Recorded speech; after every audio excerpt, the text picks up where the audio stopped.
لکم فی رسول اللہ اسوۃ حسنہ، فرمایا تمہارے لیے بہترین نمونہ زندگی ہے میرے کریم رؤوف الرحیم نبی صلی اللہ علیہ وسلم کو اپنا آئیڈیل بنا لو۔ آقا کریم صلی اللہ علیہ وسلم کا نمونہ تمہارے لیے بہترین خیرات ہے۔ آقا کریم صلی اللہ علیہ وسلم کی زندگی کو سامنے رکھو، اپنی زندگی کو سیرت النبی کے ڈھانچے میں ڈھالتے جاؤ، زندگی سنورتی جائے گی، خوشیاں آپ کے قدم چومیں گی، راحتیں آپ کے قدم چومیں گی، مسرتیں آپ کے چہرے کا زیور بن جائیں گی۔ لیکن شرط کیا ہے؟ مصطفیٰ کریم کو اپنا آئیڈیل بنا لو، اور یقین جانیے اس اگر تناظر میں دیکھتے ہیں کہ کائنات عالم میں کوئی ایک ایسی شخصیت، میں ہاں جن و انس کے جتنے بھی طبقات ہیں سب کے لیے کامل رہنمائی اگر ہے تو مصطفیٰ کریم صلی اللہ علیہ وسلم کو سواسنا میں جن بھی تابعدار نظر آتے ہیں، انس بھی تابعدار نظر آتے ہیں، جانور بھی تابعدار نظر آتے ہیں، تو سامعین زیت شام سب کے لیے کامل رہنمائی ہے میرے کریم نبی صلی اللہ علیہ وسلم کی سیرت میں۔ بادشاہ ہو چاہے فقیر ہو، جرنل ہو چاہے سپاہی ہو، مزدور ہو چاہے سرمایہ ہو، سرمایہ دار ہو، تاجر ہو، دکاندار ہو، باپ ہو، خامند ہو، کموارا ہو، کسی کا بیٹا ہو، سارے جناب والا مخلوق کے لیے، تمام بنی نوع انسانیت کے لیے میرے کریم نبی صلی اللہ علیہ وسلم کا نمونہ سب سے بہترین ہے۔ اس کے علاوہ کوئی شخصیت نظر نہیں آتی۔ تو سامعین زیت شام اگر کوئی بادشاہ ہے تو بادشاہ وقت کو بھی مصطفیٰ کریم صلی اللہ علیہ وسلم کو اپنا آئیڈیل بنانا پڑے گا، کیونکہ میرے کریم نبی صلی اللہ علیہ وسلم شہنشاہ کائنات ہیں، سرور کائنات ہیں، بادشاہ کونین ہیں، بادشاہ دو جہاں ہیں، بادشاہ ارض و سما ہیں۔ تو کوئی بادشاہ بھی ہے وہ مصطفیٰ کریم کو اپنا آئیڈیل بنائے، کیونکہ میرے کریم سارے جہانوں کے بادشاہ ہیں اللہ کی اذن سے، اللہ کی عطا سے۔ اور اگر کوئی فقیر ہے تو وہ بھی مصطفیٰ کریم صلی اللہ علیہ وسلم کی زندگی کو اپنے لیے بہترین نمونہ سمجھے، کیونکہ میرے کریم نبی صلی اللہ علیہ وسلم کی ساری زندگی فقر میں گزرتے نظر آتی ہے۔ میرے کریم نبی کی خوراک اور پوشاک دیکھ لیجئے، میرے پاک نبی کا مکان و سامان دیکھ لیجئے، میرے پاک نبی کی نشست و برخاست دیکھ لیجئے، ہر معاملے میں الفقر و فخری کی تجلیاں نظر آتی ہیں۔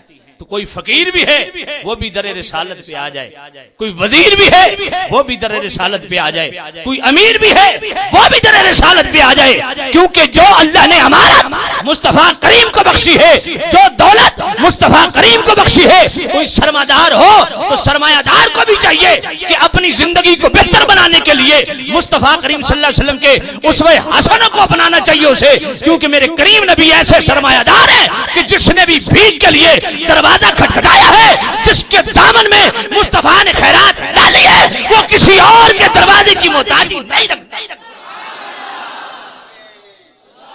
محبت سے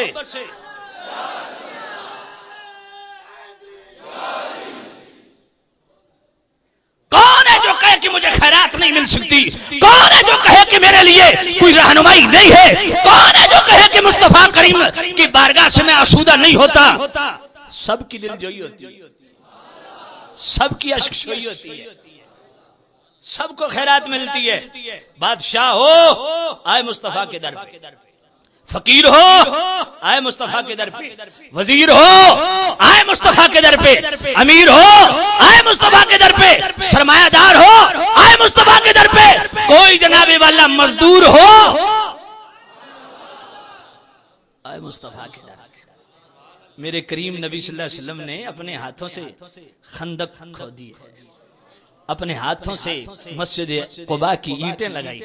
میرے کریم نبی صلی اللہ علیہ وسلم نے جناب والا گارے اور مٹی کی تگاریاں اور وہ کیا کہتے ہیں آپ جی ہاں ان جناب والا مٹی کی تگاریوں کو اٹھایا ہے۔ تو مزدور بھی مصطفیٰ کریم کے در کی خیرات۔ کوئی تاجر ہو تو کامیاب تجارت کے لیے اسے بھی در رسول پہ آنا پڑے گا، تجارت کے جو سنہری اصول حضور نے مرتب فرمائے ہیں، تجارت کے سنہری اصول جو حضور نے مقرر فرمائے ہیں، تجارت کے سنہری اصول جو حضور نے متعین فرمائے ہیں، ہر تاجر کو چاہیے کہ اپنی تجارت اگر اس میں حسن لانا چاہتا ہے، کامیاب ہونا چاہتا ہے، تو اس حسین رسول کے دربار کا بھکاری ہو جائے۔ اگر کوئی باپ ہے تو کامیاب فیملی سسٹم چلانے کے لیے اسے بھی مصطفیٰ کے در کی جناب والا دربان ہونا پڑے گا، اسے دیکھنا پڑے گا کہ کس طرح میرے پاک نبی بحیثیت باپ اپنی بچیوں پہ شفقت کرتے ہیں۔ اللہ اکبر، ایک طرف میرے کریم نبی امام المرسلین کا منصب رکھتے ہیں، دوسری طرف میرے کریم نبی کے سینے میں ایک دھڑکتا باپ کا دل بھی موجود ہے۔ یہی وجہ ہے کہ اتنا صابر رسول جب ان کے صاحبزادے حضرت ابراہیم، میرے کریم نبی کی چھوٹے بیٹے حضرت ابراہیم، وہ جب وصال فرمایا انہوں نے، میرے کریم نبی انہیں گود میں لیے بیٹھے ہیں اور حضور کے نین جھڑ رہے ہیں، حضور کی آنکھوں میں آنسو ہے۔ صحابہ نے پوچھا یا رسول اللہ آپ بھی رو رہے؟ آپ بھی رو رہے؟ آپ توجہ سے، یہ انتظامی امور چلتے رہیں گے۔